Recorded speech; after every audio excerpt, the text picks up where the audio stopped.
My name is Robert Turing, and I will be the host this evening to moderate this experienced panel of lady and gentlemen who have been here with us in the diaspora. And to do that, we'll ask them also some questions. Please feel free to use our chat to ask any question as we move along with the presentations.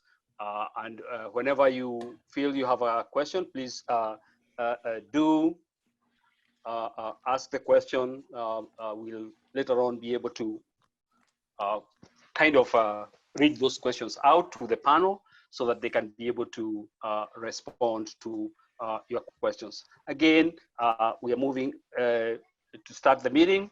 I can see the panel is getting ready. I can see people are logging in. Karibu, welcome. And again, my name is Robert Turing to kind of lead you with this meeting for today. I'll start off by perhaps a very important kind of explaining about the theme behind what we are doing today. Again, this is a program which has been hosted by KESSA.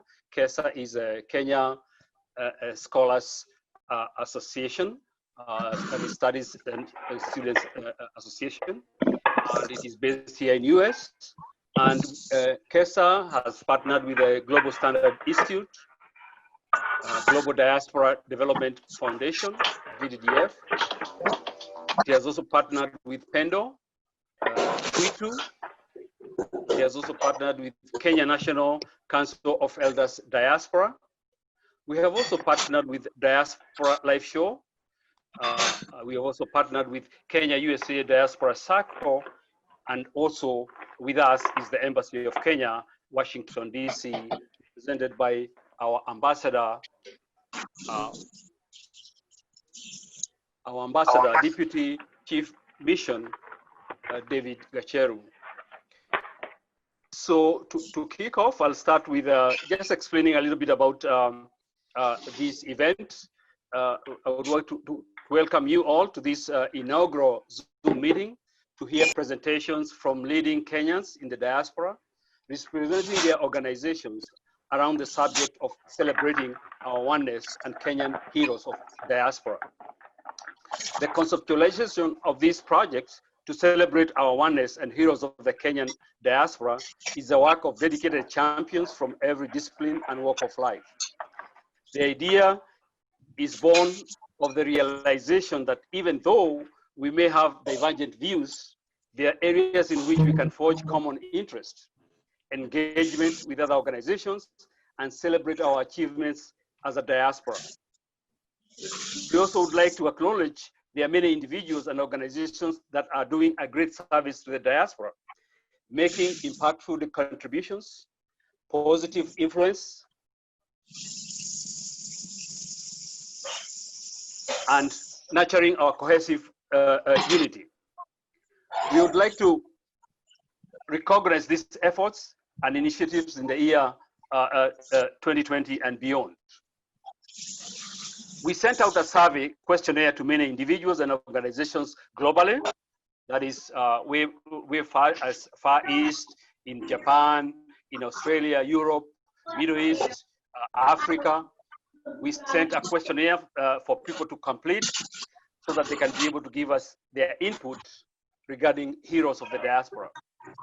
I must say we have received tremendous feedback and goodwill, and also several nominees. In the months coming, after we conduct our survey evaluations, we shall be announcing these heroes of the Kenyan diaspora. And at a later stage, we'll be able to introduce what we are calling the Hall of Fame of the diaspora. We shall also be having a forum to discuss our one voice for the Kenyan diaspora. As we move on in this evening, I would want to welcome all of you, knowing that this Zoom meeting is the first of many sessions. We have planned others in September, and also November and December.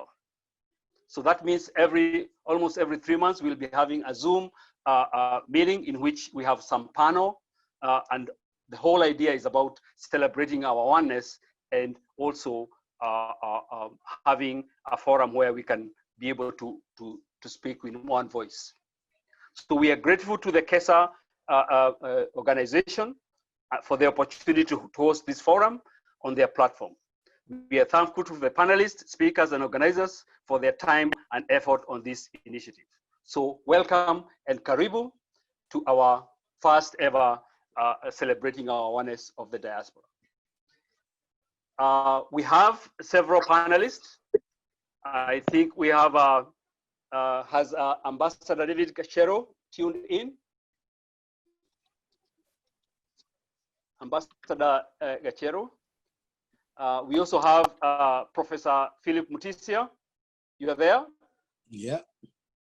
Thank you.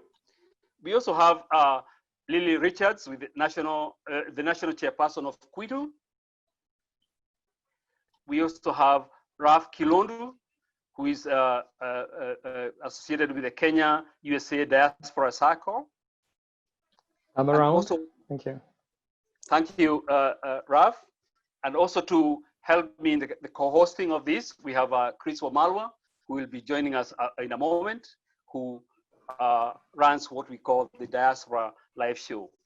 So, ladies and gentlemen, welcome to our celebrating our oneness of the diaspora. And to kick off, we'll listen to our panelists. We'll give each one of them 3 to 4 minutes to make their opening statement. So we'll start with Professor Philip Mutisia. Karibu. Professor Philip Mutisia. I had muted myself. Robert Shuri, Dr. Shuri, thank you, and the hosts and the fellow panelists and those who are joining us. This is I'm humbled to be able to get the opportunity to really join you and trying to share some ideas and our experiences and how we can navigate the new normal. Because just because the pandemic has happened does not stop us, because and I am so proud to be able to have this opportunity, and I look forward for our dialogue today and the continued dialogue. Yes, I am Philip Masila Mutisia, a professor of education at North Carolina Central University. And of course, I've been here, I think, longer than some of you. So some of you are younger, they were not born. I can see some faces who are logged in. And I appreciate the fact that you recognize that we can have a dialogue which will bring contribution to shaping our presence here and back home. Yes, I've been teaching over here over 30 years, and I've had a lot of experiences which I would like to share eventually in communications like this, and also in future in writings and so forth and so forth. So I'm excited and I'm thrilled. I am also the Secretary General for Kenya National Council of Elders, and I believe we have a capacity to provide leadership, because the Council of Elders here in Diaspora has been shaped after the Council of Elders at home, but the one here distinction is that we are professionals. So age does not determine us. It's our skills and talent, and also leveraging the diaspora so we can go back and invest back home. That's the purpose of the Kenya National Council of Elders. And therefore, it's not the same as the traditional one at home. We respect those elders, but here we are professionals working together to leverage what we do. And I'm glad to see DMC Gachero, who has been very supportive. Actually welcomed us in the embassy. And the first time we were so welcomed, and I think he has inspired us to grow. So I'll talk about him later on. Thank you. So I'm excited that, and I will delve into questions a little later because also being part of the council, the KESSA, I've been there for a while, and I can see now the diaspora is starting to come together, and I will raise some points here, address some points when it comes to the discussion and how we continue and provide leadership in that direction. Thank you, Professor Mutisia, for your opening statements. I think we are also grateful to have Ambassador David Gachero, the Deputy Chief of Mission at the Kenyan Embassy in Washington, D.C. Karibu, Balozi. Karibu, Balozi. Yeah, it's muted. Please unmute yourself. Thank you very much. Thank you. And yes, apologies for my tardiness. No problem. Yeah, okay. Yeah, but Balozi, go ahead and just give your introduction and a statement. Okay. Thank you very much, my fellow diasporan. Again, my name is David Gachero. I'm a fellow diaspora like you. I'm lucky to have the opportunity to serve my country from Washington, D.C. Also, want to take this moment. One reason I was busy because our new ambassador has arrived in Washington. He presented his credentials on Friday. So we have been very busy settling him and introducing him to the Washington, D.C. and trying to settling him as soon as possible. So tomorrow we'll have another roundtable 6 o'clock. And I think I've shared the access tomorrow to introduce him, and we take advantage of this post-COVID issues, and we reset our relationship with the embassy in Washington, D.C. We have a better relationship. Let's build on what we have experienced. We have gone through COVID. And as I always say, that we should always leverage our diversity. Our differentiations among ourselves is something that we can leverage on to our advantage. We are the original people on earth. We are so different among ourselves, but we are the original people on earth. Let's work together. Let's leverage on all that diversity to be together. I think there'll be an opportunity for more information, but I just wanted to let that come out of that, the new ambassador, you meet him tomorrow. And the goal is for the future, for us to be a relationship that is productive, relationship that is beneficial to the diaspora, relationship that brings certainty, and a point of reference that we all can have a point of reference, having an institution in Washington, D.C. that we can reliably refer to as diaspora, to bring us together as oneness in your spirit. Thank you very much. Thank you, Balozi, David Gachero.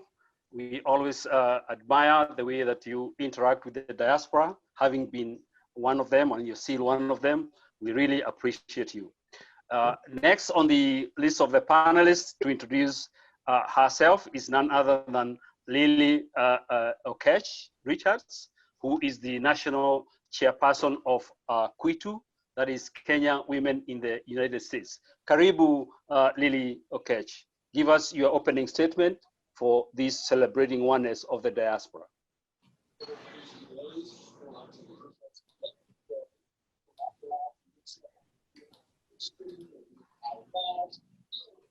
Lily Okech, please unmute yourself. I am so sorry. I've been talking. I didn't realize I'm mute. So thank you so much for having me here today. I'd like to also thank my fellow panelists who are here. Ambassador David Gachero and Dr. Mutisia, Mr. Ralph Kilondu, and Dr. Robert Churi, and Chris Omalo. Thank you so much. I'm glad to be here. I haven't been in the USA for too long. It's I think I'm still a baby because I've been here for about 15 years or less. So there's so much to learn. And I'm hoping with a forum like this, we'll get to learn much more as we go on, especially with panelists who have been here for so long. I am the president of Kwitu.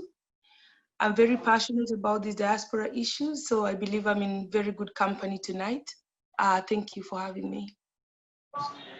Thank you, Lily. And again, Lily represents Kwitu, which has over 10,000 women as members. So it's a big significant force here in the diaspora. Welcome. Next on the panel is none other than Ralph Kilondu. Ralph Kilondu is a successful businessman, and also he's the representative for Kenya USA Diaspora Circle. So Karibu, Ralph, and give your statement and introduce yourself further. Yeah, thank you so much, Dr. Shuri. Asante to all who are here, Ambassador Gashero, Professor Mutesia, Lily, Chris Fomalwa, and every participant in this meeting. Yes, as you've heard, my name is Ralph Kilondu. I'm also not too young or too old in this country. And I am a person who has been in business for quite some time. Actually, that's all I do in this country. And at the same time, I also have been honored to be one of the founders of the Kenya USA Diaspora Circle, which I always feel so proud talking about because it has been able to do a lot for us as Kenyans in this country for the period that it has been in existence. In very many facets. We might not be very loud, but we stand out when it comes to matters investment in this country. I'm also involved in a lot of activities, philanthropic. I think I've been involved in medical missions, carrying doctors from here, going with them to Kenya, treating close to 5,000 people in various locations in Kenya. I've also been involved in educating kids with a group of fine men and women. I think to date, we have done close to 300 plus young boys and girls. Some of them have actually gone all the way to university levels right now as you speak. I'm also very affiliated with KESSA. Let me say it so that you all hear. I have been a part of KESSA for many years. As a member of the Diaspora Circle, we have sponsored KESSA in many events all over the place whenever they have sessions. And I think I also sat in one of their committees the other day when they were here in Atlanta. So I wear a few hats here and there. And to also crown on top of it all, I am also a member of the Diaspora Council of Elders, where we are doing grand things. And probably we're going to talk about that as we move forward. I look forward to the discussions. And thank you very much for hosting this session. Asante sana. Thank you. Thank you, Ralph. And thank you, the panelists, for all your opening statements. Again, I am honored to host on behalf of Global Standards and on behalf of Global Diaspora Development Foundation, which is called GDDF and PENDO. These are two non-profits that are working in the community to support community activities. Global Standards Institute is an organization that does auditing, certification, and also training in various areas. We are based both here in US and also in Kenya. But to start off our discussion around celebration of oneness, we'll start off with our Balozi, and we'll give Balozi 2 or 3 minutes to talk about his experiences of the diaspora and the challenges that are in the diaspora. So Karibu Balozi, and speak on that theme and also around celebrating our oneness.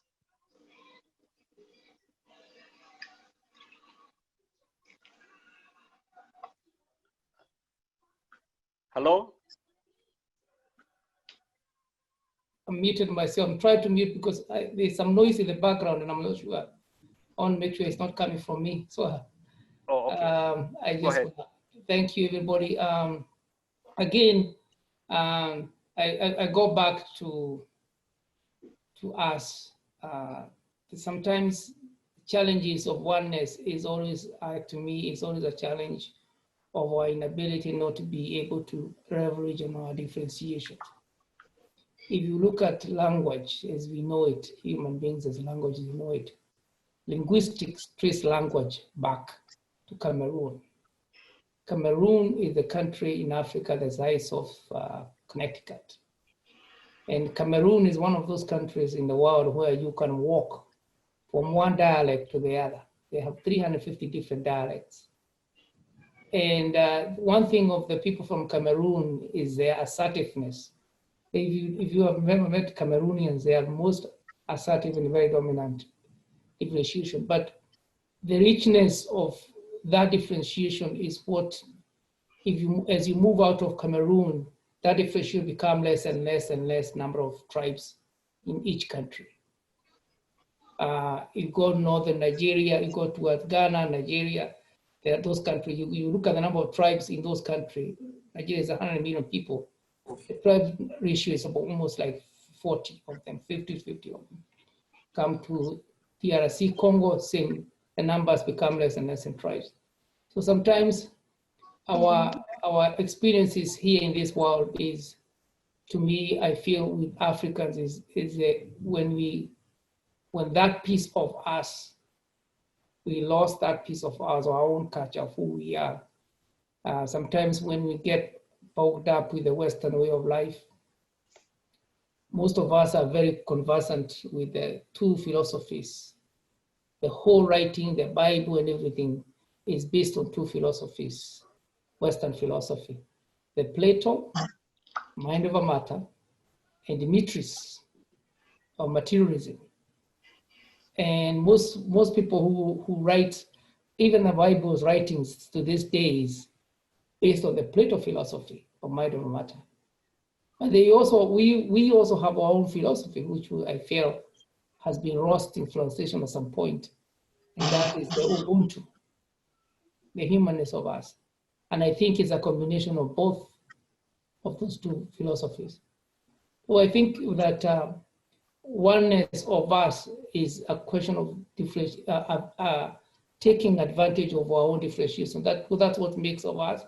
That's what makes us manage diseases better than other parts of the world. I think that our differentiation of our people is, if you look at the COVID-19 pandemic, the only explanation of why we have less acuity issues in Africa, and we hope it continues to be that way, less acuity of the diseases because of that differentiation. When you are born, you're most likely, the genetic component differentiation is still there.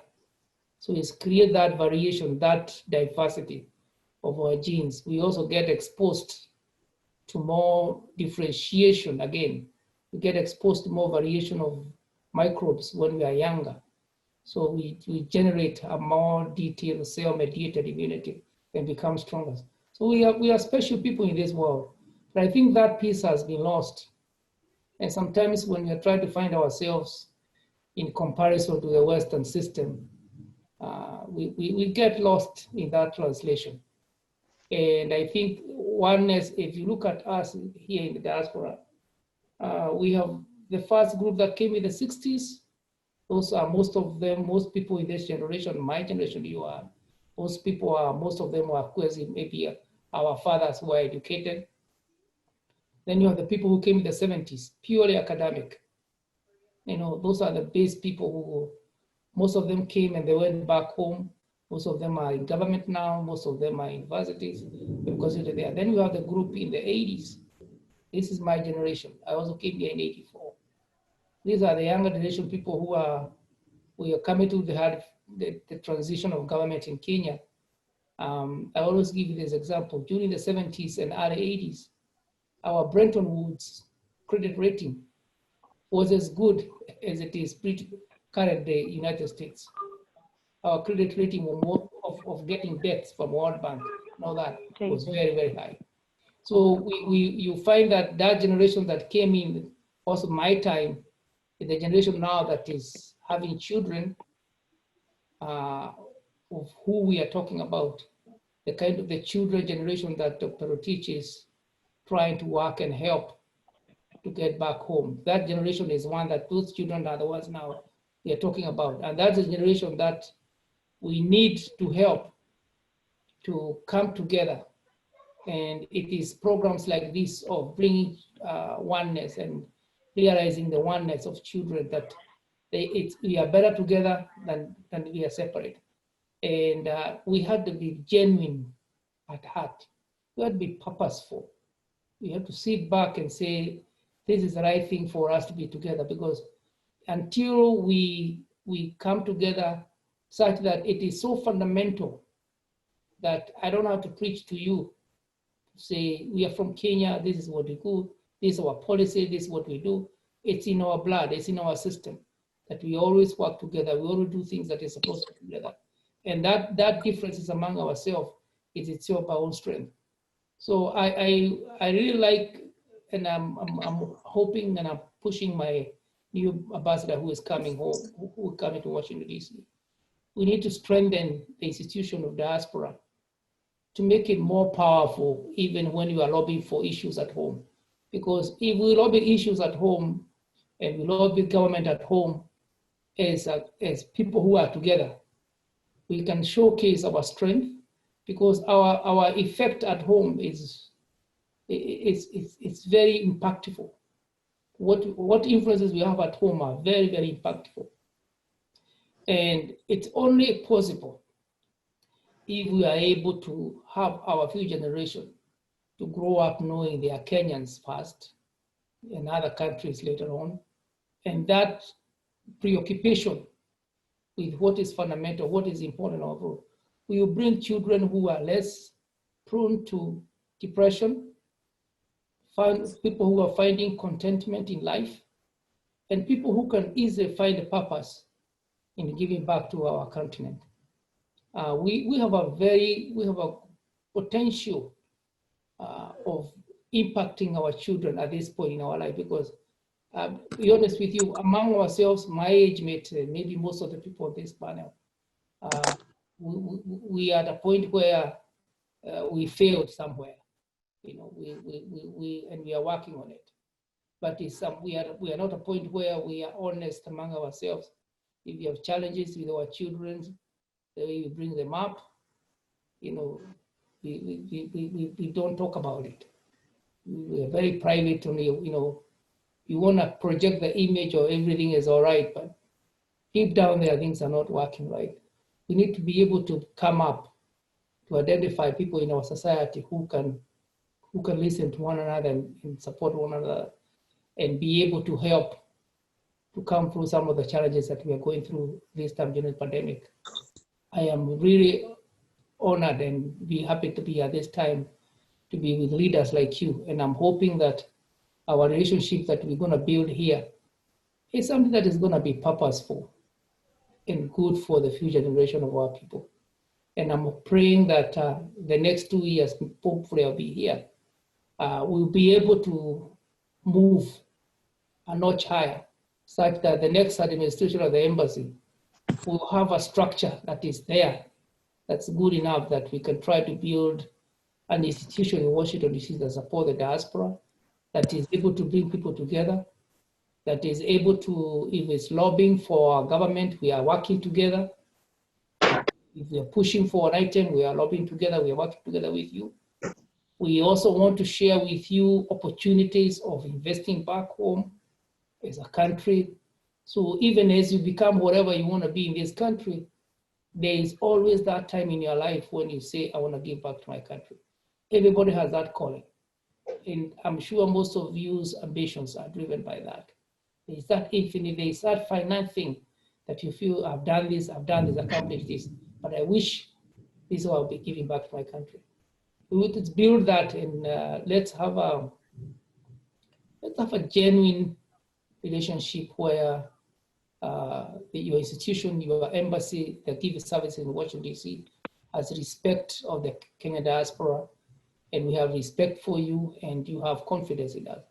So I want to take this as just one of the programs that you're going to have. And I think COVID-19, and we almost agreed, we have met more than we would have met without COVID-19. This virtual Zoom has brought a lot of people together, they will not have had the opportunity to come together. I'll leave to that, and I'll leave it for the other panels, but I don't know what the process is now for now, but I just want to leave with a note that let's work together. Let's find solutions that we can work together for our people, especially our youth and our people who are young. Let's give them a path of hope when we come together in this respect. Thank you very much. Thank you. Thank you, Balozi, for that opening statement. We appreciate you as a part of our diaspora, and also as an active member and somebody who is very accessible when we need support from the embassy.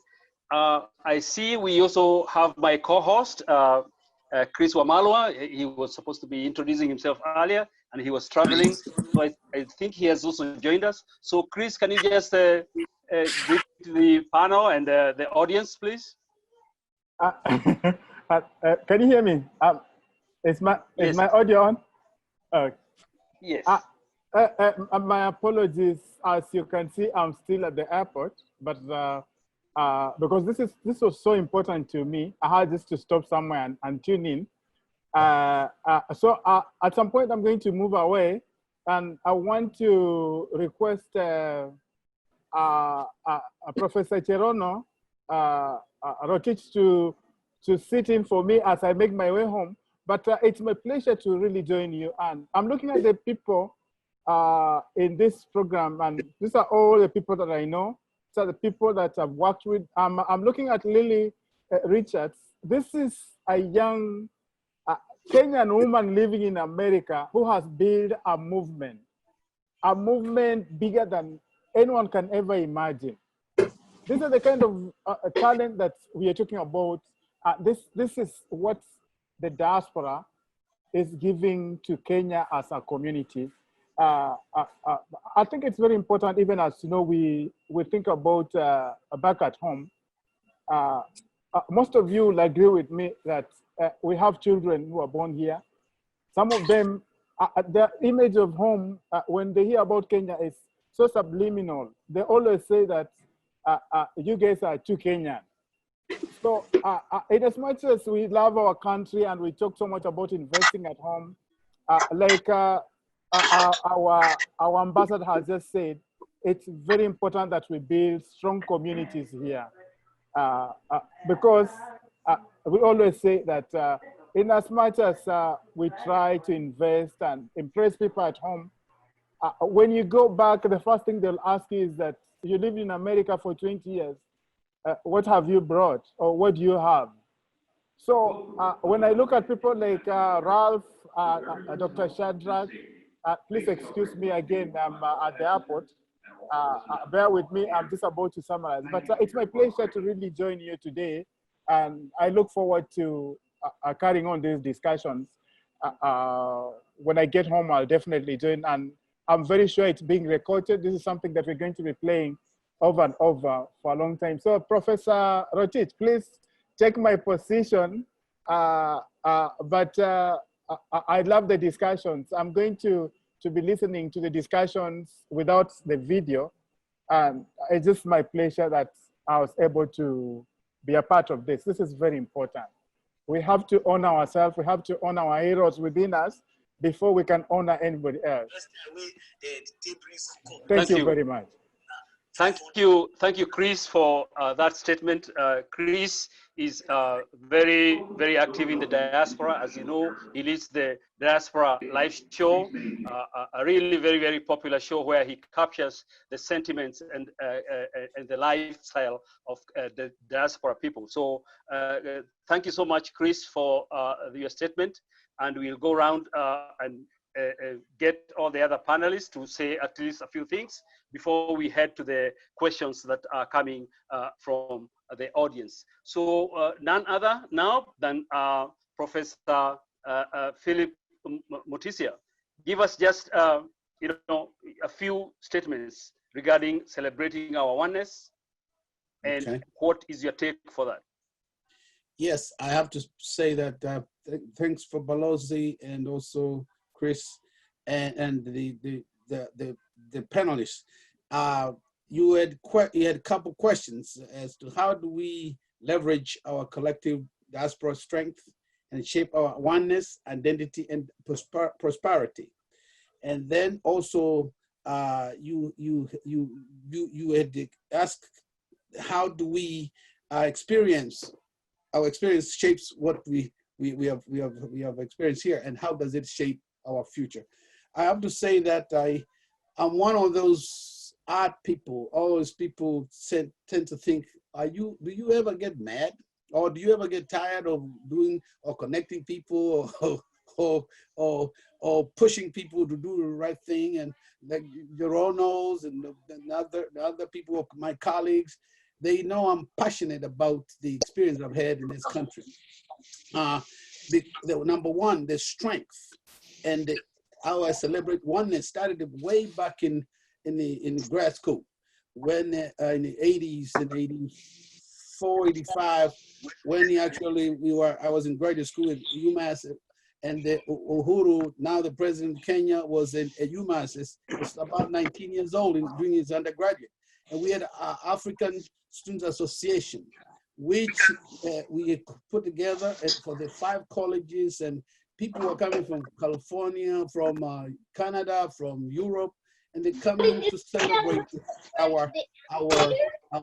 ourselves. If you can mute someone can mute your background. That's where my passion to present myself here started, because I am also my passion in studying culture, because who we are, determines how we impact the society, and the local and the global. I remember we were looking at UMass around New England. Africans were not respected, and we sometimes started to keep it to ourselves. And then we did not mingle with other people. So we started the organization to open and invited other people, the natives over here. And that started to make difference, because that is when you realize, when you come here and you don't bring your baggage from home, like your ambassador said, you need to be able to manifest what you brought here, because you are not the average person from Kenyan coming here, or African. That's one thing I had to realize. So I decided to make sure that when I'm interacting with the people in this where I am, I always taught something about ourselves, about my culture, about who I am. And that even today, and after 30 plus years, that's what's celebrated in the classroom. The students give me high ratings in the community and professional organizations because I talk positive about myself. I don't cover the negatives either, because I did not bring the negatives with me. But there's one book I read by Samuel Chant, which talks about why it's important why culture is so important. He says culture trumps vision or strategy, because you might have all the vision, you might have all the dreams from all glow, but if you do not have an intact culture whereby you understand is your social capital, it's hard to respect others, because you have to respect yourself. You also have to develop a trust, whereby you take a risk of communicating, interacting with people who are not like you, who might not even like you. But I always say that I don't have to like you to work with you, because it's what we share, which is culture and the cultural values. And if you project that positiveness, always you will be attracting. One thing I've observed in any university, I've worked at about 4 or 5 universities around here in New England, and I found that I never had to work in a restaurant or to drive cab, because I always shared what I brought with me. I always pushed them to talk about culture. Swahili. I was fortunate enough to have trained Peace Corps volunteers and the World Organization, all these people coming to Kenya to civilize us, but they ended up getting civilized. So I had advantage of of having that experience, training professors, doctors, people with the degrees, and I didn't have a degree when they came to Kenya. And when I come here, I realized they do not know anything about us. So I do not get into argument about trying to push you who I am. No, I present myself and also connect you with to reflect on your culture, and I reflect mine. Then we look at how we share. One observation which I would like to share with everybody, because we don't have much time, we can talk about another area, is to leveraging the diaspora culture. Our presence here requires a concerted effort. It requires a sense of trust, respect, and the transparency. You cannot hide, which is telling the truth. And also fair judging yourself. If you don't like yourself, you cannot project that to others. And that's how you have to look at balance. And the care, active care, which leads to sympathy, but empathy, not sympathy, empathy. So there's plenty of opportunities here, but the one thing I would just like to share is that I caution, when we get here, don't isolate yourself or to yourself. Always seek neighbors. And actually, I found that, as the ambassador said, our culture is so rich, and it's the only culture which is gonna humanize and unite the world. And the good example is, look at who is growing today. You have the 3 billion, the billions of Africans who are tripling in the population. That's not by accident. While others are dwindling of infertility and other, like Ambassador said, depression and some social dysfunction and conflict it's taking their lives away. Some people don't live to their potential because of they do not know how to integrate themselves in the culture. And of course, if you isolate yourself, even going to your own churches, not inviting other people, you lose the capital you invest in the government. Civic engagement. You don't have to go protesting, no. It's just teaching and engaging the functioning in the communities. Like Shiori, you guys have done great job in Ohio, and we just need to start, because once you apply grants and local, nationally, and internationally, you kind of bring the sense of communityness. And then leadership is crucial, because you are not just ordinary Kenyan here or African here. And that's why I think we sometimes impugn ourselves. And then we do not elevate each other. We don't celebrate each other. Like I think Ambassador Kidai and Ambassador Kajero, they are the exemplary of ambassadors who have been able to show the meaning of being a diasporan and why you needed to give back. You cannot just be talking negative, like I've seen on the internet, but people don't understand, when you put something in writing out there in a WhatsApp, or it stays there. You cannot delete it. So if you want to trash yourself, please don't put it there, because it's related to me and related to others. So I want to urge everybody to start looking at how do we preserve our culture right here and share it, because we are the only solution to the world conflict as we see it. And then unite and how we work together. Building solidarity is not gonna be easy, because we are talking about people who have been broken, who we found them here, but you came from Kenya intact. And then you come here and isolate yourself in reaction to what they say surface. But once you open up, you realize, oh, I did not know that Africa is so rich with the humanity, the resources. Blah, blah, blah. The good example is you don't see any institution which HBCU. I work in HBCU. We do not see any HBCU except recently Morgan State has had 3 degree program in Ghana, but that existed because of interaction between African and African Americans here. And you should not come here and go into those divisions. You actually bring all these people together because these are our people. Ambassador, you said we all the way go back to Cameroon, but then we also need to understand how we spread all the way to Middle East and all the way to Eastern Asia, Europe, and now we are dead end here in the West. Now we are claiming our own people. All the Caucasians, they changed their name from Hamites and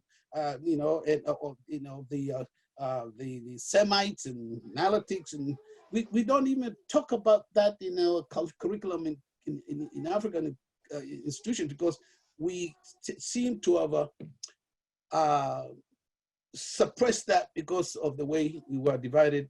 But coming from Tanzania to Kenya or Uganda or Nigeria, we should not have I don't have to have a visa because I don't need a visa from North Carolina to Virginia or Ohio. And even to Canada, for God's sake, they made, that leveraging our leadership is very crucial, and also trusting and respecting each other. And when we speak in affirmation. Ubuntu philosophy, that's a Bantu philosophy, but we have to fight to preserve it, but no one else is going to force you to do it. So I caution to you when you are writing, when you are communicating, when you are in a conference, when we're sharing information, it has to be enriching as opposed to be taken down. Thank you, Prof, for that very detailed presentation. Thank you so much for talking to us about celebrating our oneness. And also celebrating our heroes in the diaspora. The next panelist who is going to speak is somebody whose influence goes very, very far.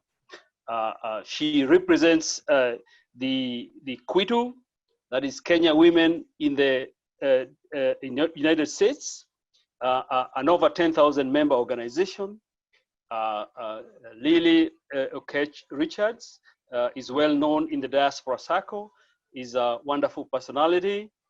Welcome, Lily, and give us a few hints on how, what are the challenges that women in the diaspora face as they settle here, and how can they use their, leverage their passion and their strength and their unity to support, well-being of families and the community, and also support efforts back home. Karibu, Lily.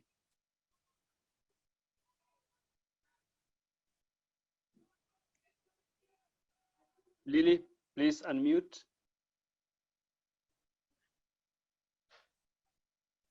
Sorry, I'm so sorry, Robert. I promise to do better with this unmuting thing. It's all right, Karibu. I hope you heard my question. Yes, I did. I did, and I actually had it. Let me. So, Robert, before I start, I also wanted to acknowledge that I am one of the Council of Elders with Ralph Jerotich, and of course, Professor Mutisia. And I like what Professor Mutisia said, that being a Council of Elders is really not about age, because sometimes it's hard for me to introduce myself that way. And when I do, people tend to look at me a certain way. So I kind of just leave it. I know what I do. I'm a Council of Elder, so I'll do that when I have to do it. But I love that I am, because being in the council is growing me so much. I've gotten a lot of exposure as a person and as a leader. And the people in this council are very amazing people. So I just wanted to give that shout out before I start. I tend not to, you know, I need someone to be basically doing my introductions for me. I'm a very, yeah, I don't go so deep. But I wanted to say that when it comes to the challenges women in the diaspora have to overcome in order to speak in one voice, we have, that is like, that's actually one of the biggest challenges we have. It's, even thinking about it, and I'm gonna go ahead and tell you one thing that I believe is very true, even though it doesn't seem that way. The diaspora women need these diaspora men. We might have gone out there and decide to walk our own path and say, okay, let's leave these men behind because they don't care about us, or they don't seem to understand our issues, or they do not seem to take us seriously. So we're going to go on ahead and prove ourselves. Well, we've walked that distance, but at the end of the day, it does not matter. We still need the support of our men. We need the diaspora men to realize that, you know, women are equally as important in this community as anybody else. We have a lot to bring to the table. We are the real game changers, you know. I believe that with all my heart. And we need these men to acknowledge that we are not here as, we're not in any battle here. We need a partnership that works for us to move this diaspora forward. It's such a, having worked with women, I've seen this scenario. It's so different. When a woman moves when a woman comes to the diaspora or immigrates or whatever, and when a man comes to the diaspora, totally different scenarios. We could be married and we have children, but when we get here, how you forge your path in the diaspora and how I do it is going to be totally different. With us, we are expected to make all the sacrifices. We are expected to be the ones who pull back and let the man move forward and let the man be, you know, go out there, go to school fast.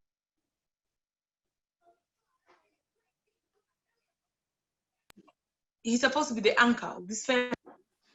And we've done that over and over and over and over. But we also need to feel that all the sacrifices we're making are for something big. We want the support. We want the acknowledgement. We want the recognition. We don't get any of this. And so I believe there's a lot that has to happen. And I'm not sure who mentioned this, but I think it's Dr. Mutisia who mentioned that there's a lot going on. There's issues of trust, transparency, and all these things. For us as women to be able to even amount to our full potential, we really need our male counterparts to really support us. And that's a big thing. Kwitu is a female organization, 100%. But we're not closing our doors. We know that at some point we might have to bring in a board member who's a man. We are totally open to have men sit with us on the table, and we want to have those conversations because we know men have something to offer us. At the same time, we also have something called Friends of Kwitu, which is basically men who support us. We know and we acknowledge that we need that support. As much as we want to say, oh, blah, blah, blah, blah, blah. No, we cannot go the whole the whole 9 years by ourselves. We always need that support, even if we don't say it. So I'm going to put it out there for you and everybody who's tuned in to know that even as women, as strong as we might think we are, even if we are really that strong, we do need the support of men, in order for us to accomplish what we're trying to do. And to speak in one voice is a whole different situation. And it's not an easy thing. It's not something we can sit in one session like this and accomplish. We have to start first of all by creating a narrative that is pushing us towards realizing that we are not supposed to be threats to each other. We're supposed to be out here as one voice. The reason I'm saying this is that we have come here and our culture, the culture we've adopted here is totally very different. Women are struggling with so many things. That has made us even more separated in every sense of the word. So we are not, we might be together, but we are not really united, if that makes sense. We are still fighting for that unity. And unless we are really united, we cannot have that one voice, you know? So we're trying to still find our path. And what we need is a serious cultural shift. And I like what Professor Mutisia said about culture. But when you come to America and you encounter America, it changes you somehow. Things happen, you know. Sometimes it's something as simple as your job. You're committed so much to your work. You spend so much time at work and very less time with your people.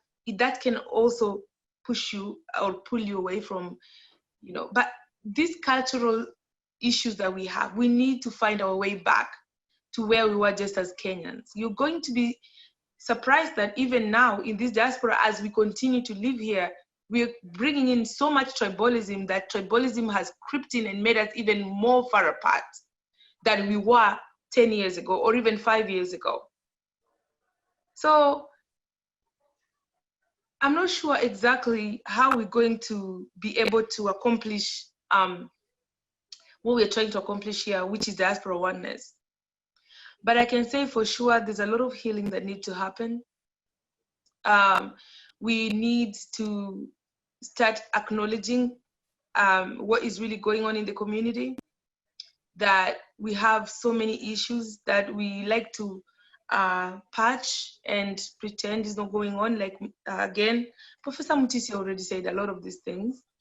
And we have to start there. You know, we have to start with us realizing that it doesn't matter who's out here doing something. They deserve our support.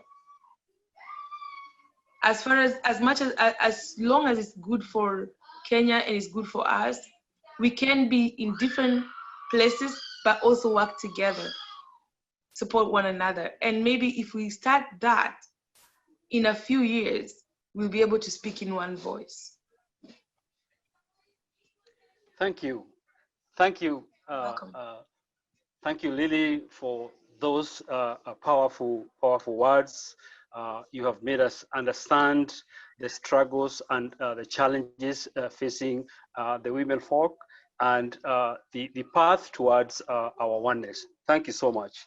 And so to round up our panelists before we head to, I'm sure, the questions that are there from the audience and the questions that are coming in. We have people that are logging in all the way from Kenya, all the way from Europe. We have others even from as far as Japan. So Karibu, we're just talking about diaspora oneness and how we can be able to get this. But to give us another perspective of diaspora is none other than Ralph Kilondu. And Kilondu, as we said before, is in the business sector. And Ralph, walk us around the issues around diaspora business people and investors, and tell us how they can leverage their position and their strength and unity to speak in one voice so that they can be able to scale higher heights, and so doing, they help our motherland, Kenya. Talk us around that subject. Karibu, Ralph.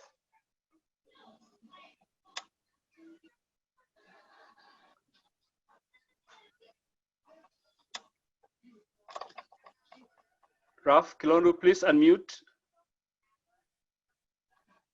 My apologies. Yeah.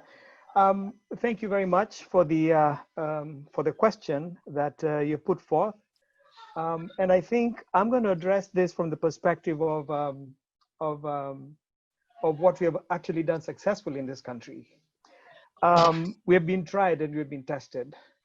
And we might not speak a lot about the things that we've actually tried to do collectively as a group of Kenyans, but I think we made a big difference in the Kenyan economic scene as we speak right about now. For the 7-8 years we've been in existence as a Diaspora Circle, for example, what we have tried to do is we have brought together Kenyans in this country, both men and women, into a group of people who have one kind of thinking, the thinking of investing here and in Kenya at the same time. We have realized quite significant amounts of investing between all of us. I mean, we're talking about a group of Kenyans, for example, who have actually been able to pool their resources together and collectively, as I speak, I think I'll not be wrong to say that we have actual investment, an investment portfolio that is actually standing at close to about 1 billion shillings right now. When you look at the savings that we have, when you look at the loans that we've actually given out to members, when you look at the private gated community that we're putting up for our members, about 100 houses in a gated community in Nairobi. When you look at the first initial project that we had of about 170 acres at the Konya Senior bypass area. So when you look at this group of 2,000 Kenyans who have actually come together and what they've actually done, we have been a template for the government to leverage against all Kenyans who have formed diaspora circles all over the world. We're talking about the 23 circles that are out there. And we have gone to a level where now we are morphing out from just doing those physical things that we're doing individually, where people are coming in to take loans to develop themselves personally, to a level where we are now going to get together and start investing collectively for the benefit of the Kenyan country when it comes to government projects. And I think I will speak about something that the ambassador here has been talking about a lot, especially when we were at the Diaspora Council of Elders meeting in New York when the president was in town last year, sometime in September. We were challenged to get together and put projects that are huge, that cannot be done on an individual basis, and put them together and fund those projects ourselves. In terms of, for example, providing funds for us to be able to go to Kenya and add value to our agricultural produce, introduce new financial services and products that are also beneficial to the children that we do have in this country. We are working along those parameters right now. And with the Diaspora Council of Elders, we have identified one area where we can actually do very well, and that is in terms of getting funds as a development bank at some level, because of course, at the level where we are as a Diaspora Circle, we have been able to harness and bring people together. We have a corporate office in Nairobi. What we now need to do is figure out how we are going to get the licensing and how the entire diaspora community can be leveraged and brought together as one, for them to be a part of this ownership where we are all contributing in there and also trying to get money to the Kenyan government through things like the diaspora bond being floated out, being suggested, and other opportunities that could actually come out. So this vision is not really elusive. Professor Mutisia and what Lily is actually talking about, and even what the ambassador has actually said earlier, I think what I'm getting out there is that aspect of the diaspora person coming together and believing in ourselves. I am a firm believer in that because of the initiatives that we've actually started taking. We are going to capture the Kenyan mind in the diaspora and make them a part of that development agenda. I think it is doable. We have started doing it by bringing in the church leadership of the country, by bringing in all the social groups that we do have in the country. That's why we're in partnership with Lily at the Diaspora Council of Elders through Quito. We also are talking about the other diaspora circles, wherever they are globally. We are talking about individual projects that are huge in their componency in terms of bringing them all together and forming a union where we can actually do all that together. We had a forum the other day, a similar forum, where we had a moment to hear about some of our presentations. And one thing that really impressed upon me was the fact that there were some young Kenyans, we are talking about kids between the age of 25 and 35 years, who have grown in this country. and they're earning serious money in this country. They're actually out of New York. They mobilized themselves last weekend, and we had a conference call with them, a group of about 30 or more young Kenyans. And these Kenyans are doing a lot in the sense, because when you look at their collective investments together, you're talking about $700,000, which they've actually put together, and they're trying to use that money to do certain things in Kenya. So I told them, this opportunity that we do have, we have to get together and become one, and have them incorporated in our ideas and thought processes, and also have them bring in the new ideas and incorporate them and make something that is supposed to be better for all of us.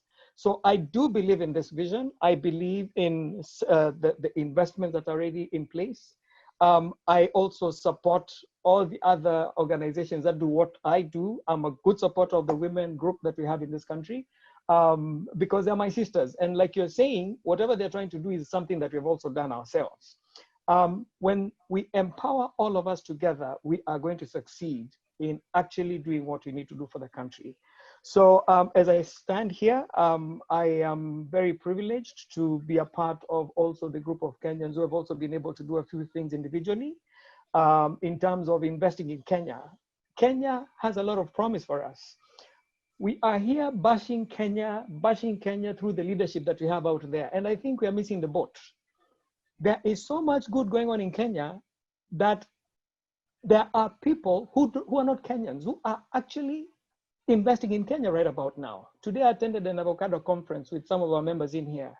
And that conference is a conference that was formed by the Avocado Association of Kenya.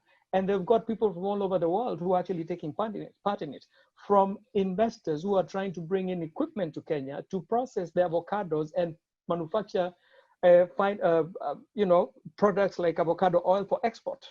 These are things that people are actually doing in that. We can do these things ourselves. So let's not excuse ourselves and say there are certain things we cannot do. We are able to do this. And we always start from small, morphing all the way up.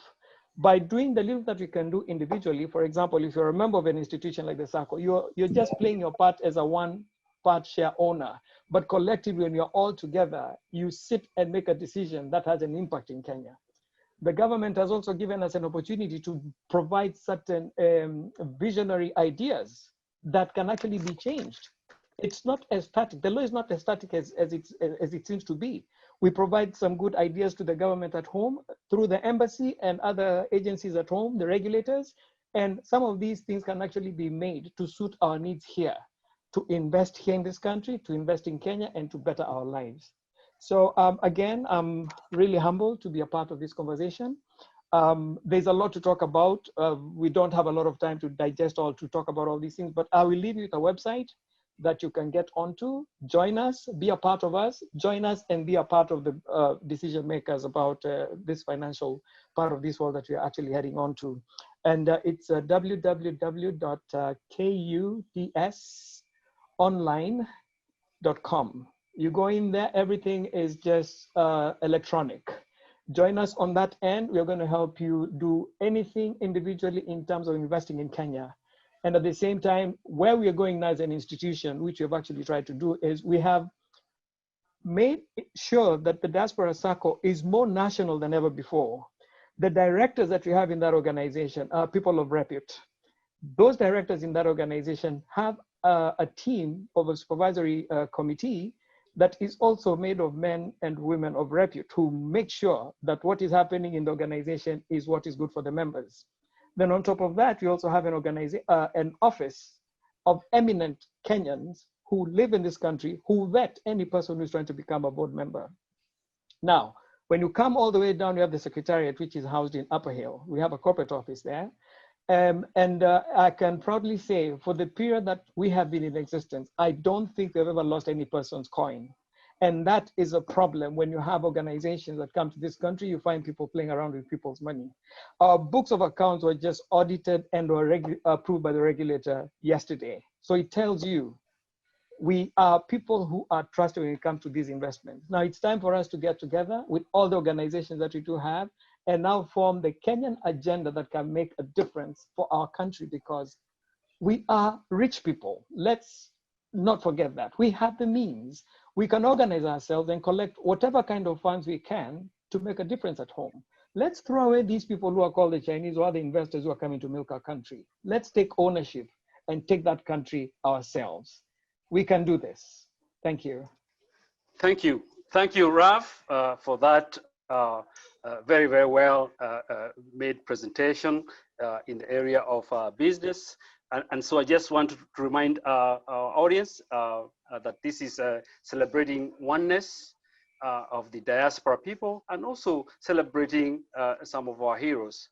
The Heroes program will be next year, but in the meantime, we are collecting, we have sent out surveys for people to provide us information about people who are impacting the diaspora, or who have a positive influence in the diaspora in the areas where they live. So to move on with the next segment of our presentations, and we have heard from all our panelists, and I know questions are coming in from the various people in the audience. I just want to, you know, kind of mention a few people that are logging in, and maybe just to give them 1 or 2 minutes to say something around issues around oneness. We have Professor Gerono. I can see you out there. Professor Gerono is the president of KESSA, and she also happens to be in Kwitu. She happens to be in Kwitu. She happens to be in the Council of Elders. She happens even to be a member of the Diaspora circle that Ralph has just mentioned. So, Professor Gerono, you are everywhere. Can you say something about diaspora? Just 2 or 3 minutes, please. Yes, thank you so much, my friend, Dr. Shuri. On behalf of the KESSA, I want to welcome all of you. Feel at home. I think I see most of us, you know, at KESSA, we work as a team. That's the beauty. We actually demonstrate oneness. Our vice president is Dr. Mose. Mose is here helping us. We have Rachel Ndonye, who sends you all the emails. I know Rachel is here. We have Dr. Wakuru Wamwara, who keeps all our money together. We have Dr. Choti, who is the organizer of this, is actually the national organizing secretary and coordinates all these monthly programs. I see Dr. Nasongo, who are our advisory board members. I see Dr. Ongeri. Who else do I see? All our board members. You can check our website, but we work as a team. That's the beauty that we demonstrate under my leadership, is we are one as a team. So we welcome you to KESSA. We have a monthly series. Actually, this is an example of how we bring other organizations. We're not just saying these are events. So KESSA does every 4th Thursday of the month. We do a session and we bring other organizations. This was GDDP, and this time they brought other organizations. So if you're interested in doing something, just get in touch with Dr. Choti, and he will put the program together and we work together. So again, moving forward, KESSA is not just about scholars, it's about community organizations. There are things that you do out there in the community that we cannot do, and we need one another. My great and dear sister Lily right there, we work together in Kwitu. I'm also in Kenya, KCFA, I'm on the National Board of Kenya Christian Fellowship. So I'm in all these organizations. I'm a community member. I believe in oneness. So I want to welcome all of you moving forward. Like, one thing that I've done myself is being a member of that. You know, the other day, a few years ago, I saw a big need for the students, international students. There was a big need, and it really resonated with me because I came here as an international student. Maybe you did not, but I came here as an international student from a very humble background. So I know I struggled. But those days, as you can all imagine, we could work on campus. We could do things, you know, around campus during the summer, during the semester. But this is not the case right now. We have students. We have a WhatsApp group of 257. We have an overflow in Telegram of about 100 people there. So there's a big need. So my passion for community and helping others, we started this Kenya Students in Diaspora. It's actually a nonprofit organization that I registered in North Carolina. And thank you to all those who've supported, who've come into the need. So that to me is a passion of oneness, is that we saw a need. Our young brothers and sisters need us more than ever. So if you have not contributed, please, I beg you, I'm praying that just give something, because it's a big need. I get messages and calls every single day saying, I need help. I don't have food. I don't have this. So we're not asking you to babysit them. We are not asking you to give them help forever. The embassy has been very graceful. We just need to help them during this COVID pandemic. So if you've not reached out to us, please do that. I also wanted to share something about oneness, is that as a member, I'm a commissioner for UNESCO. And that was again through Oneness, because I do a lot of things internationally. I do a lot of things with different countries. I want to share a quote right there by Tony Evans. And it says that football is oneness in action. I am in kinesiology, and that is my area. When played well, it is unity on display. Players come from different races and different backgrounds with different skills. However, when they get on the field, they harmonize their differences towards a common goal. This is what we should be doing as diaspora. When we bring in sports, when we play together as a team, we are one. When we get in the field, we don't say you're from there, you're from Western, you're from Central, you're from, we are there as a team. And that is why I joined UNESCO, and that's why I was recruited to be one of the 5 commissioners in the world to use sports and to use sports to bring oneness, to promote fitness, as well as to create peace and to promote oneness across the globe. So thank you so much. We appreciate Feel at Home at KESSA. We love you, welcome you. If you have any opportunity, please reach out and help someone who is in need. Right now, international students need you. I want to thank our embassy. They've been the greatest supporters. Quito have been supporting us.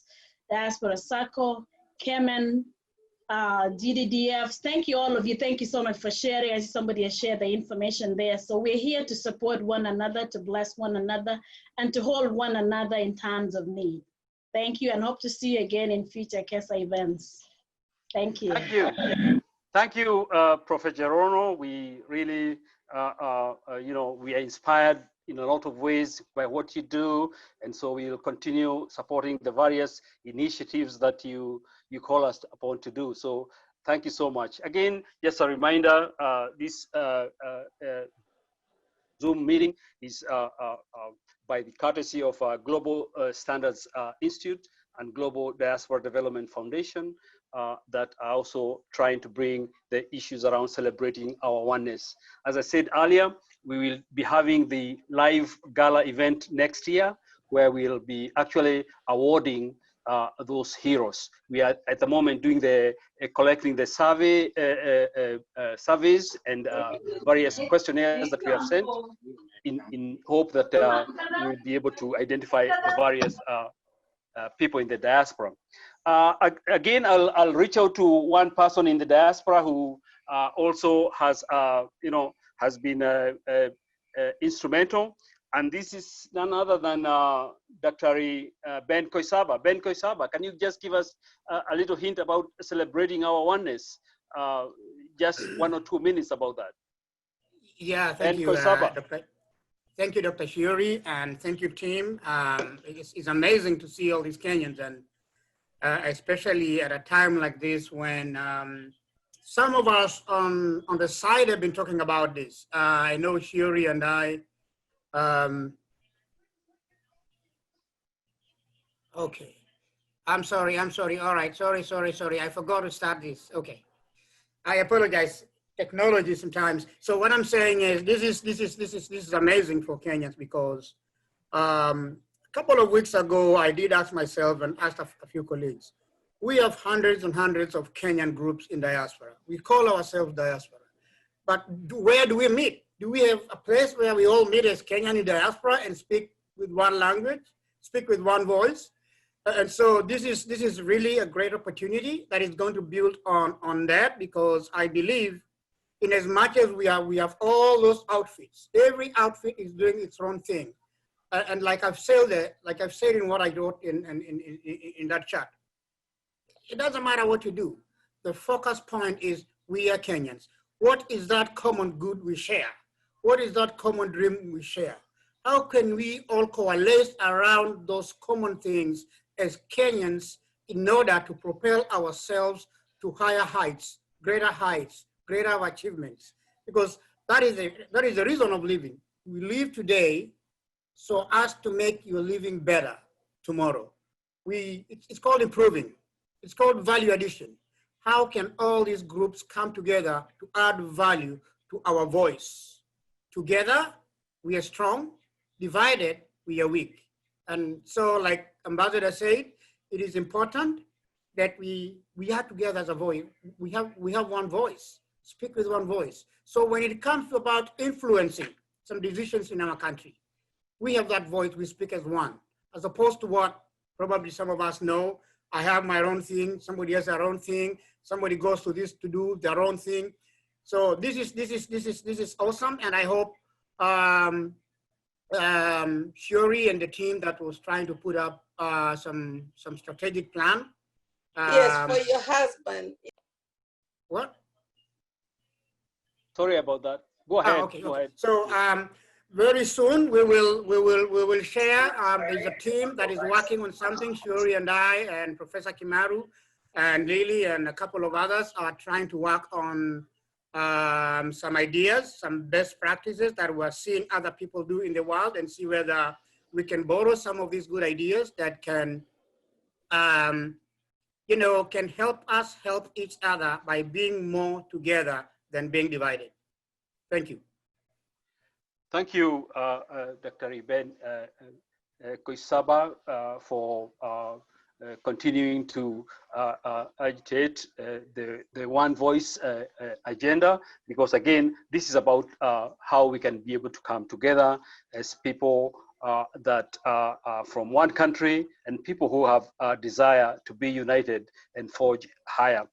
I think at this point we will open the forum for some questions that are out there. Please, you can raise your hand so that we can give you maybe a minute to ask a question. So we are just opening the floor so that whoever has a question can be able to pose it, so that we can be able to proceed. There are a few questions that we have already received, but I'm just opening for about 5 minutes for those who have any questions. Probably you can start with those that are listed by Dr. Okay, thank you, Dr. Mose. This is for our Balozi Ambassador Gachero. I hope you are still there. There is a question around diaspora unity. Diaspora unity, is it elusive or is it attainable? Can we attain it? Can we achieve diaspora unity? Ambassador Gachero. Yeah, that's a very good question. It's a very broad question that we have to, you know, when you think of something and you go home to bed at night, you go to your own, I call it the kangaroo court, where you really question your conscience. And in that time, the truth will come out. Whatever things that are disturbing in your mind, you have to be honest with yourself. Did I do what I did today, or what I'm thinking today, is it the right thing? I think it is not elusive. I think it's possible. But I think we Africans, the way we are, I think to the point of Ben's question is that you have to find a vehicle to bring people together. And I think that vehicle, to me, when I look at all what bring groupings in the US, it's all about investment. Most of them, there is a need for a comfort in people's retirement, or comfort in people's way of living, or finding a comfort in terms of investment. What am I going to do when I go old? So I think it is not elusive. Maybe perhaps we should think of coming together, investing back to our country. Maybe put yourself in clusters of like-minded sectors in industry. There are people who are strong in healthcare. There are people who are strong in financials. And I think it is to find your niche in that area, perhaps come together in such kind of groups, but still have an umbrella organization like the elder councils. You know, the people who have reached the epitome of their life, the only thing they can give back to society is that. Find people who can give advisory on that, and people who can, whenever you want to push your voice, you have one person. So I think your point is that I won't say that one is an illusion. It's not an illusion. I think the way we are, I think if we just need a vehicle to use to unify ourselves. If that means investing back home together, as Ralph is doing, if you look at the rainbow of coalition of the team that Ralph has, it's a coalition of Kenyans, it is. And everybody who is there is very serious, is working diligently to work for the organization. So I think it's possible if we have 4 or 5 circles like Ralph, you carry a lot of people. We have Kwitu, its organization, women professionals who come together because this is what they like to do together. But in it all, they know the fundamental calling is who they are, where they come from. I think we can find that vehicle to give back to our country. And what a better chance right now. Our country right now is going through a process of free trade agreement with the United States. And if I'm given opportunity for 5 minutes to explain what that entails, it fundamentally means that if you look at the foreign aid to Africa for the last 50 years, the most kind of foreign investment in Africa has always been foreign aid, USAID, and NGOs, all those foreign aid that goes there. But the private sector has never had a chance to have access to Africa. And Africa's resources, whether you like it or not, are not even utilized. If you look at energy alone, the utilization of energy in Africa, utilization of energy, maybe we have $100 billion capacity for energy operation expenses, but you're only doing about $10 billion of that. If you look at, if we can bring at least 50% of 65% of the youth in Africa to middle class, it's a game changer. The national wealth of our continent in terms of earth minerals and rare carbons, it's a lot. So creating that conducive environment where investors can come and invest in a country, it's game changer. And there's no better time than now. If you work for a big corporation in this country and you ask them, what is FTA? They'll turn around and look at you again. So the opportunities now is maybe perhaps this is a time where you can form yourself like a big organization like RAF. You come, want to do investment, come to us at the embassy, we look at the potential investment, we connect you with the industries. It's a big, tremendous interest right now in Kenya. We constantly getting calls from companies wanting to come to set their base in Kenya. So maybe perhaps that's how we bring us together as oneness. Let's find niches in different sectors of industry, in different interests of each individual, come together like-mindedness, and then perhaps that is what will bring a oneness. But I think it's very important to know that the people we really want them to be a oneness is the people, is our future generations. Our generation has failed a little bit, as Leland said, the Kwitu. We have a challenge of ability to come together. There is a little bit of individualism that is very innate. We can come here and sing and say this, but to me, I think finding a vehicle of how to invest back home, maybe during that process, is when you realize it's a vehicle with build relationship and finding up one another and finding that there's nothing that differentiates us. There is more to know each other, being friends and being separate. So I think an opportunity, is this something you can go out there, and I can share that information in future on email, but it's possible. Thank you. Thank you. Yeah, go ahead. Yeah, I'm so sorry. I forgot to mention something, and the ambassador reminded me. Thank you so much, Ambassador Gasheru, and what the embassy has been doing. In reference to students, we've been advocating, we've been working very closely with the Kenyan embassy here, with the Kenyan government, to advocate for the students, for the needs of the students. And a few days ago, I spoke with, actually I spoke with CS Matiang'i. We also spoke, Ambassador, I spoke with Mr. Ringera of HELP and the chairman of CUER. So what is happening is there is a bill, the HELP bill has been passed. Actually, according to CS Matiang'i, they've actually ratified the law, the HELP law, the bill to allow Kenyan international students or Kenyan students who are outside the country to have access to those loans. So initially when it was started, it was only for students in Kenya. But with all the lobby and all the requests with the support of the embassy, that has been ratified. And now they're just waiting for Parliament to reopen so they can pass that bill that will allow Kenyan students in diaspora, not just in the US, outside of Kenya, to access loans in Kenya. Again, that was confirmed by the CS Matiang'i, the Kenyan ambassador in Gera the other day. We've also spoken with the chair of education and the governors, the chair of education in Senate, and then the new member of chair of education in the parliament. They just did elections, so they have a new member. We're waiting. Ambassador Gasheru, we should be having a conference call with the Ringera's office, with the queer office, and with the member of the committee for the parliament. So I just wanted to thank the embassy because they've really stepped up to advocate. They've been a big liaison with the government. So hopefully that down the road, as we appeal to help our brothers and sisters down the road, they should be able to access that. So I just forgot to mention that. Thank you.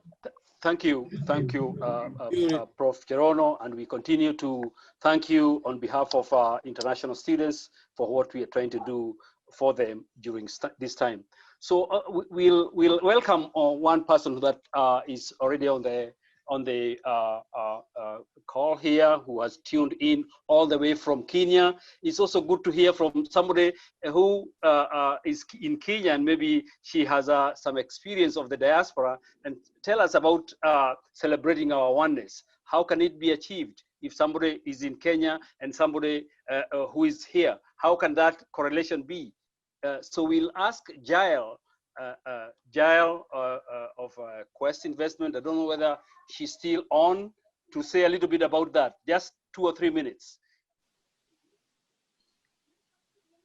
Jael, she has tuned all the way from Kenya, so it would be good to just give her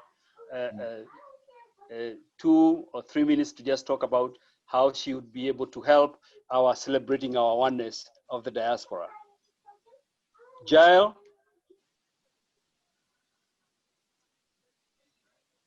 Unmute yourself.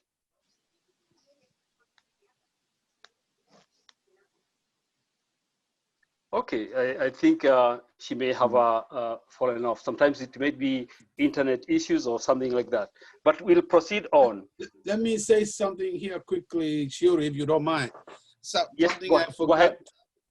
Go ahead. Again, how do we leverage our talent and in the oneness and through trust and coming together and organized to give it back?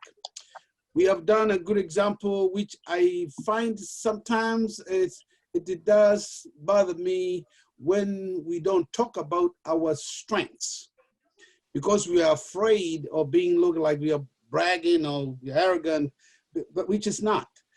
For example, we have a successful story here with the Diaspora University, whereby we, instead of just giving, we started creating in the void. That's our University at Voi in Taita Taveta.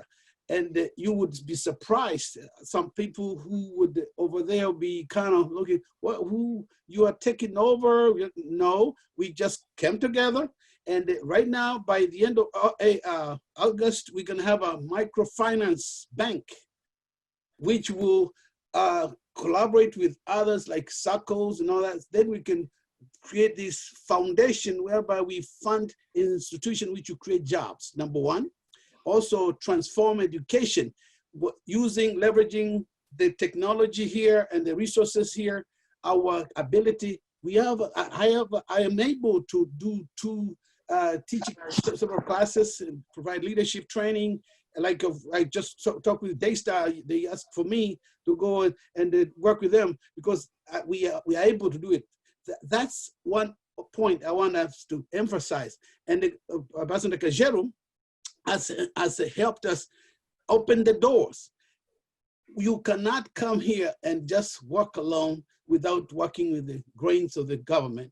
And he was able to, he's the first person who showed us how to do it. He even had Koinange when we went there, the Council of Elders. But I see people representing organizations, but they don't show how we can come together and synergize. we just opened the bank within 2 months. We had about 200 and almost not 200, almost 350.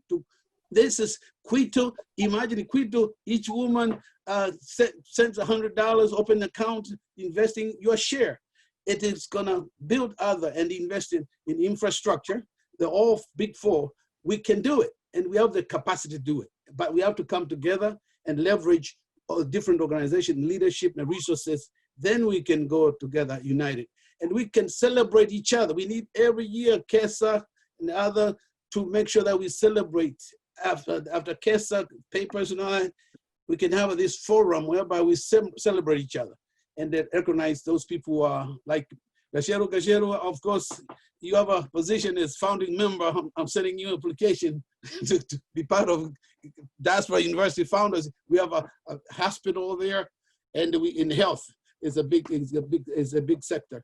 Once you retire, we'll be ready to go. So I invite all. I encourage you. I'm the lead founder of the university, and we partner with the WPI, Worcester Polytechnic Institute, the one of the hidden secret of the United States and the global institutions. Just Google that, and the Google dut.or.ke,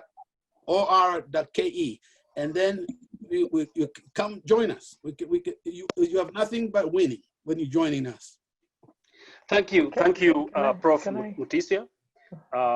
Thank you, Prof. Mutisia, and for that. And we are running short of time, so we have a few things that we just need to quickly cover. I don't know whether Jael, you're still on. Jael from Kenya. All right, so I think we are just winding up down, and there are a few questions that we needed to ask that came from the audience, and one is for Lily with the national chairperson of Quito. Lily, can you answer the question around our youth in the diaspora? Are they being affected by our not being united? Is that affecting our youth?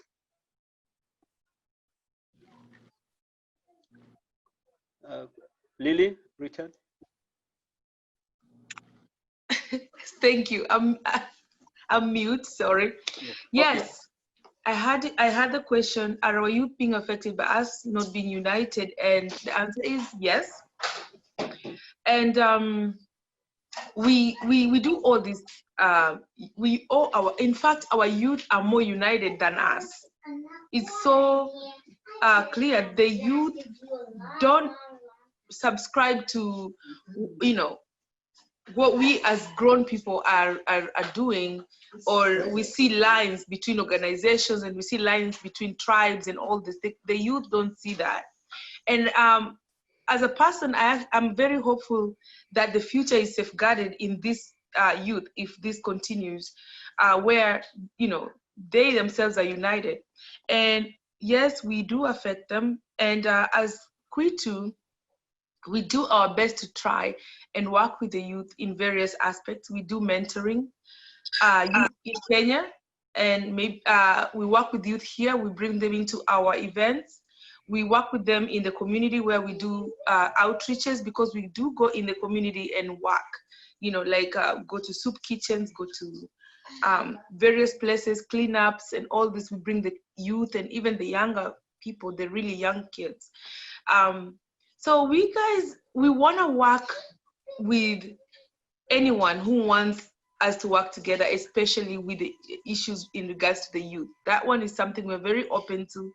And if there's something out there that we are missing, I would love to be aware of it. I would love to work with whoever is working with the youth, because really we need our youth to be reassured that, that they are going to make this whole diaspora better than we ever did. And we want to be a part of that. I want to be a part of that. Dr. Shuri, can I add something to that real quick, Lily? And I'm going to just give an example that happened 2 weeks ago. So when we were raising money for international students, and we're still continuing to do that until the end of the month, I had 3 young students, Kenyan Americans, who were born here and they're raised here. So they got together and they collected $300 and they sent it to me. They said, this is supporting our fellow students. It says, we're Kenyan students, but we're American students. I'm trying not to cry. It says, we're Kenyan students, but we're Americans. We have papers here. We don't have a problem. We can go take a loan.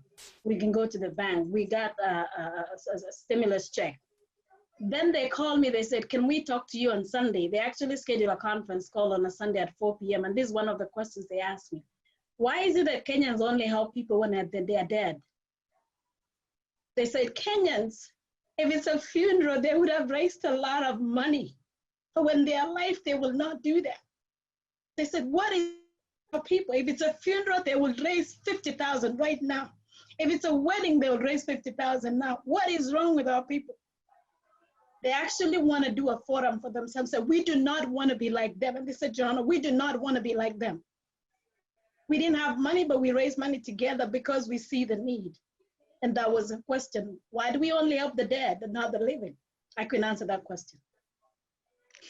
Thank you. Thank you, Prof. Cherono. And we know this subject, how passionate you are on it. And I hope it captures the sentiment that is out there that we Kenyans, we need to come together. We need to come together. There is no option. We don't have an option. And especially if our destiny is intertwined with all these sectors that we've been talking about, the business sector, the academic sector, all the gender-based organizations. In fact, everybody that is in this diaspora, we need to unify. That is why Professor Mutisia has been talking about unity, cohesion. That's why Dr. Ben Koisaba mentioned about the forum about oneness, about one voice, speaking together. And as Ambassador Gasheru correctly said, you need to identify which niche you are in, which sector are you in, and you join forces together. This is something that we need to really know that it has come of age. We need to unite, because in unity there is strength. We want even to learn from other prosperous diaspora nations. We know, for instance, countries like South Korea, Philippines, India, Israel, Ethiopia, they have very, very powerful diaspora nations. What do they do that is unique that we can be able to learn from? And we unite our people. This is the time to do it, because if we don't, we are going to fall disunited. So what Professor Gerono is talking about in that passionate way is how can we come together? We don't just have to come together when one of us has died. That shouldn't be the only thing that we are so good at. Let's look at other things that make even more meaning. Helping people who are, are in desperate need. That's what we are talking about. That's what we are talking about. Celebrating ourselves when we are still living. There's no need of celebrating ourselves, when somebody has died.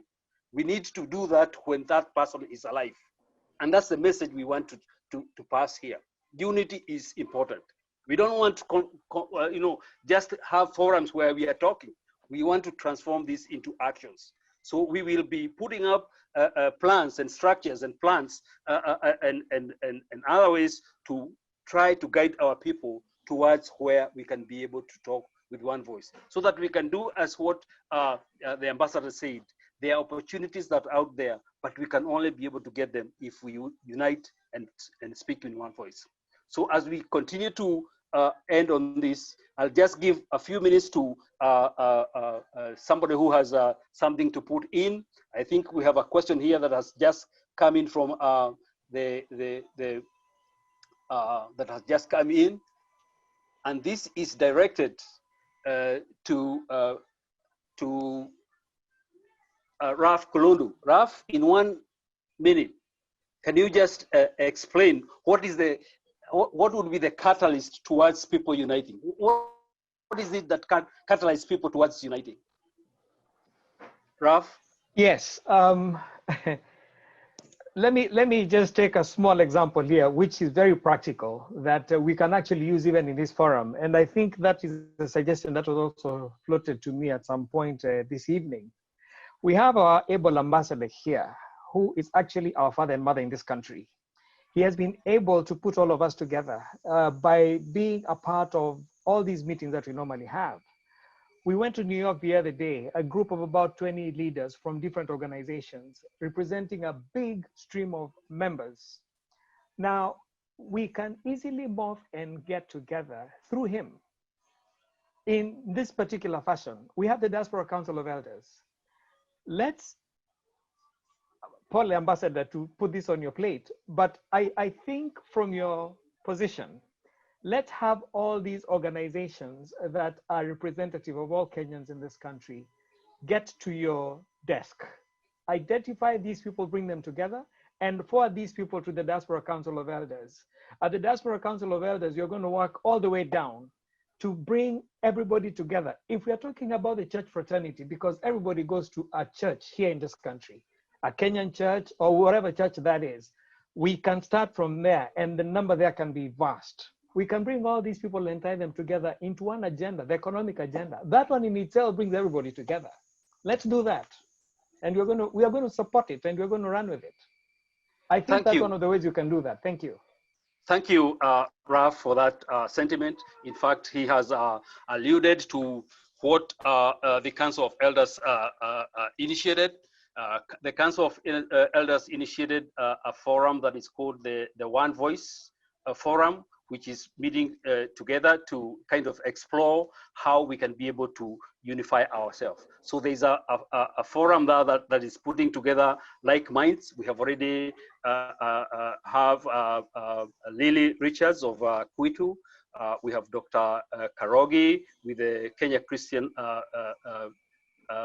Fellowship of America, a big organization that brings religious people together.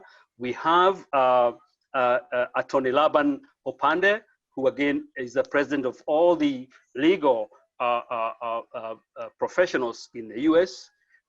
We have Dr. Chris Kemaro and Dr. Ben Koisaba, and also David Ochwangi of the Association of Kenyan Diaspora Associations. So again, this is just a forum where people are putting together ideas on how to bring our Kenyans together. This is an effort that is supported by the Council of Elders as a way of trying to bring people together so that we can be able to speak with one voice. We'll be continuing to mention this, and as Ralph has quite well mentioned, we can be able to put this together with our ambassador and see how he can be able to unify us under the Council of Elders. So again, that's very, very good question and good response from Ralph. So as we continue to wind down, I'll open the floor again for any last minute questions and answers for anybody in the panel. Richard, I just want to answer. There are some two questions there that I saw it even from the last meeting we had on this. I just want to address it to the issue of the question of when we're going to open the embassy and the question of services at the embassy. Number one, I just want to let people know that out of 150 embassies in Washington, D.C., none of them is operational. And also let us be cognizant that people who work in the embassy also have to play the same guidelines of COVID-19 infection like anybody else. And like anybody else in the country, we follow the local guidelines. That is, there's those guidelines that no working, everything is supposed to work from home. I just want to also let them know that at this time, we have done about over 500 Kenyans by way of repatriation, by way of transitioning of documentation for sending them back home, sending the remains back home, emergency certificate, emergency passport. We have done that already during this COVID period. On the question of service, I completely agree. We are not 100% there in the term of service at the embassy. But I always ask one question. When you get your call from your mortgage company, the person on the other line always give themselves their names. I'm challenging you, whoever calls the Kenyan embassy, get the name of the person who talks to you, who is rude. Get that name. If you make a phone call to the embassy and you cannot have a conversation that's such that you cannot get the name of the other person, the challenge of communication is a challenge of communication there. And until we know where the problem is, you will never know. But the best way to help us identify how to improve our services, to also, when you call in a tone or in a manner that the person on the other end will be able to release, to say their names or who they are. That's something I want to give that. But I know we have a way to go. But as far as now is concerned, is most of you are aware that COVID-19 has spiked up. We're going to open up very soon. We don't know when, because things can change in Washington, D.C. We follow the Washington, D.C. guidelines. And even when you open, it's going to be very limited. We'll have a scheduling program where people have to come by appointment now. Whenever we were having a meeting, ID and passport registration last time, almost 80% of people are walking. Even the issue of passport, they will never. We are processing 80 to 90 people a day. You tell me a place that manages that a day for almost 5 months. We served over 12,000 Kenyans before COVID-19. And out of that, about maybe 100 or 150 had issues with passport and IDs. So there is, in as much that you put in complaints and you put writing up there, you are a fraction of, out of 1,000 people, 12,000 people, only 150 had issues with passport IDs. I also want to challenge you, just like when you call for services in other areas, when you go to motor vehicle to ask for service, or you call your bank, you are able to communicate yourself to the person on the other line. Do the same in your embassy. Try to get the name of the person who talked to you rudely. Let me know. I've always shared my email everywhere. Most of the leaders here know my telephone number. But it's unfair to push Kenyans to open the embassy, where all the other embassies, 150 of them, are closed. Some embassies you pay to call. So you call the British embassy for a visa, you pay them to get a line in. So in as much as we're demanding on, I know there are services that we need to improve. But I'm also asking you, when you call also, don't call with a lot of entitlement. Call with a civility and a customer relationship. Help us, help your services. Because this question has come a lot from the social media, that we are rude, we don't answer you back. When are you opening? When are you giving services? We follow the same guidelines like any other government organization or any government embassy in Washington, D.C. So we follow the federal guidelines first of CDC. We follow the local Washington, D.C. rules. So if DC says lockdown, work from home, we can't force them to do that. But I can assure you that we are opening soon and we will announce it. I cannot announce until I have certainty of that, but we will let you know and we'll broadcast it on our website. We know our website needs some work to be done. It's true, we need more work to do it. We need to be more friendly, and we are working on it. But I also want to ask for your patience. I want you to be able to communicate better to help us help you in the issues that come up. Thank you very much. Thank you, Balozi, for that explanation and statement from the embassy, Kenyan embassy in DC. As I mentioned earlier, this is the first of many segments that we shall be talking about celebrating our oneness of the Kenyan diaspora people, and also celebrating our heroes. The next segment of our celebrating our oneness will be in September of this year. We have another panel list that is prepared to come before you and tackle this subject about our oneness. We want to continue having this kind of discussion around this subject so that it can form the basis to which we can be able to unite our people with strength, with passion, with unity, so that we can move together in that oneness. The other part that we are also going to mention in coming days is how we shall celebrate our heroes. As I mentioned earlier, this is a project that is being organized by Global Standards Institute together with Global Diaspora Development Foundation. And we have sent out surveys to many people in the diaspora. And we are still continuing to receive feedback of people who they believe are nominees, or people who, in their estimation, have impacted the diaspora or made some positive influence. So we'll be doing that event sometime next year. We were prepared to do it this year, but due to COVID, we postponed it to next year. And we have, we'll be inviting a few people from Kenya to grace our occasion at that time when we will be awarding these heroes of the diaspora. So please, when we send that survey to you, complete it. It's just like about 5 questions about who you think qualifies to be a hero of the diaspora. What have they done in the community? How long have they been in the diaspora? And why you think that they deserve to be a hero. Those are just a few of the questions that we are using as part of this survey.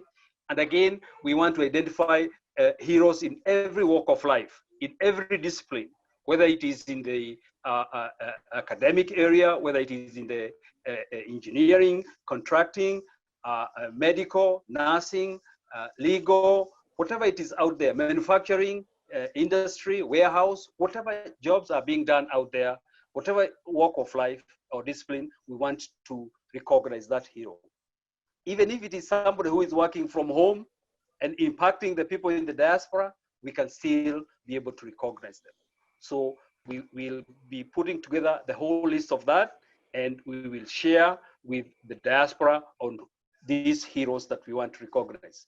Because until that moment that we celebrating our own people, who is going to celebrate us? We have to start celebrating ourselves and celebrating our uniqueness and celebrating the impact that we are having in our community. Then we are going to be proud of what we have done. And this is going to be a lesson for our youth so that they can be able to be mentored and nurtured by these heroes so that they can impact the next generation. So I think we will wind up on that note, knowing that we still have another session in September and also another session in December for our celebrating our oneness and our diaspora hero. Thanks goes to KESSA, Kenya Students, Kenya Studies and Scholars Association. Our shout goes to Kenya National Council of Elders Diaspora. Our shout goes to Kenya USA Diaspora Circle. Our shout goes to Kwitu, Kenya Women in the United States. Our shout goes to our able ambassador representing the Embassy of Kenya as the Deputy Chief Mission, representing our new ambassador, and we tell him Karibu, Ambassador Lazarus Amayo. Our shout also goes to my co-host, and that is none other than Chris Wamalwa of Diaspora Live Show. I think with that, I thank all of you, and also the panel, the team from KESSA, Dr. Mose, Patrick Mose, and also Rachel and Dr. Choti for all that you're doing in the background. Thank you so much. I'll give 1 minute to Ambassador to say just koheri to the rest of the team. Thank you, everybody. Robert, you surprised me there. I want to say good night, and I'm glad these sessions are good. They are healthy for us to come together like this. I think these forums opens ourselves, and it creates that openness of communication. It's recalibrate ourselves, and sometimes these are the sessions that we always need to have. And Robert, I will support you in your effort, initiative for oneness, and whatever I can available, I'll continue supporting you. Dr. Rotich, I'll continue supporting your organization of students, and when you get the tax ID number, we promise you we'll put your website on the site, because with the tax ID number that we can open up, we can use that for the number. Thank you very much, everybody. Good night. let's work together. It's for our country, and it's all for us to get together. We are better together. Thank you very much. Thank you. Thank you, everyone. Dr. Shuri. Yes. Because this is KESSA